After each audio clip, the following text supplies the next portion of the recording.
చూడండి friends, good morning all of you. ఇప్పుడే మనం పోసుకున్న F1 హైబ్రిడ్ అనే రకానికి చెందిన పచ్చిమిరపకాయ మొక్కల్ని నాటుకోవడం అనేది జరిగింది. నేను నారు పోసి పెంచుకున్నానండి.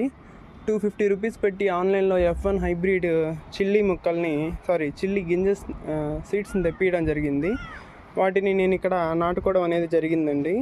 అవి వేసిన 1.5 మంత్కి నారు అనేది బాగా ఇంత ఎత్తు ఎదిగాయి. తర్వాత దీంట్లో నాటుకోవడం అనేది జరిగింది. చూసారా, ఈ యొక్క మడిని మేము ఇటుకరాలతో కట్టించుకోవడం జరిగింది. 3 ఇటుకలతో కట్టించుకోవడం జరిగింది. కట్టించుకొని కూడా 3.5 years పైన 4 years అయిపోతుంది. ఈ విధంగా మనం ఒక్కొక్క బారికి 3 మొక్కలు అలా నాటుకోవడం అనేది జరిగింది. ఇంతకుముందు మనకి పాత పచ్చిమిరపకాయ మొక్కలు ఉన్నాయి. అవి బస్ స్టాండ్ దగ్గర దొరికితే తీసుకొచ్చాము. అంతగా అవి ఈల్డ్ అయితే లేవు. ఇవి హైబ్రిడ్ కట్టి చూద్దామండి. వీటి ఈల్డ్ బాగుంటే మాత్రం వీటి యొక్క సీడ్స్ని మనం గ్యాదర్ చేసుకోవాలి. చూసారా ఎంత బాగున్నాయో. మీకు అక్కడ కనిపిస్తున్నాయి వంకాయలు కూడా చాలా గుత్తులు కాస్తున్నాయండి. పర్వాలేదు.